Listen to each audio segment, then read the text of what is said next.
CPM ప్రారంభించినటువంటి Sitarama project ఉద్యమం బలోపేతమై ప్రభుత్వము కూడా కదిలి ఒక దీర్ఘకాలిక చర్చ అనేది జిల్లాలో సాగుతూ ఉంది.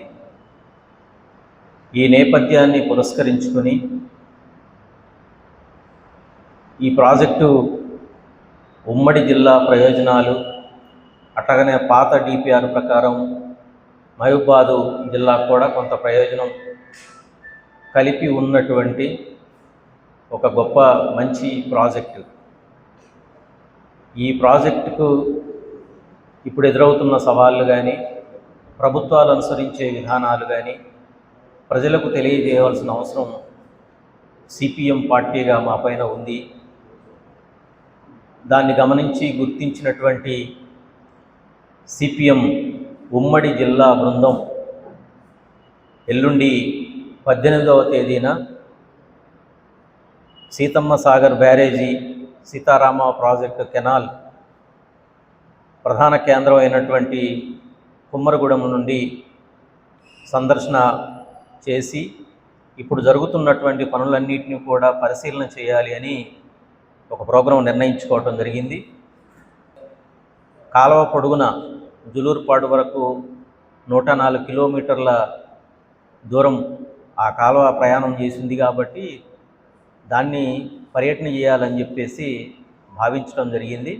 ఆ విషయం మీ ద్వారా ప్రజలకు తెలియజేయాలి, రైతాంగానికి తెలియజేయాలి అనేది ఈరోజు కాన్ఫరెన్స్ యొక్క ప్రధాన ఉద్దేశం.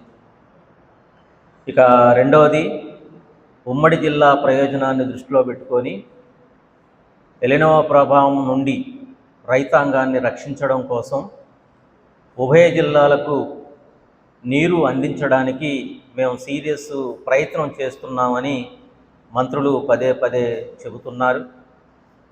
ముఖ్యంగా బీసీ కొత్తూరు దగ్గర ఉన్నటువంటి తుమ్మల చెరువుకి లిఫ్ట్ చేయటం కోసం పనులు ప్రారంభించినటువంటి ఆ పనులని నిన్న ఆగస్టు 15వ తేదీ వరకు పూర్తి చేసి తుమ్మల చెరువుకు నీళ్లు ఇస్తాము అని స్వయాన మంత్రులని తీరా చూస్తే అది ఆచరణకు నోసుకోలేదు.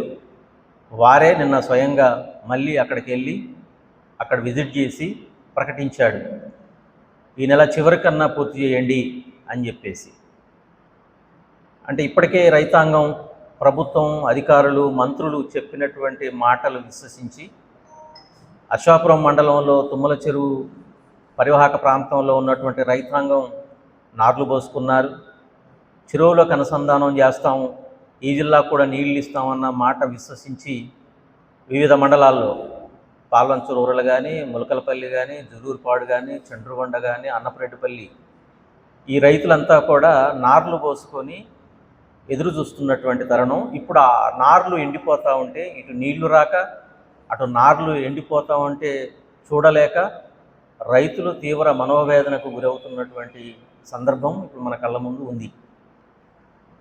దీన్ని కూడా మేము మొన్న 14వ తేదీన సిపిఎం భద్రాద్రి కొత్తగూడెం జిల్లా బృందం మంత్రులు చెప్పిన మాటకి ఫీల్డ్లో జరుగుతున్నటువంటి ఆచరణ ఎలా ఉంది అని పరిశీలన చేయడం కోసం మేము వెళ్ళాం. ఆ 104 కిలోమీటర్ల ఆ మొత్తం కాలువని పరిశీలన చేసాం.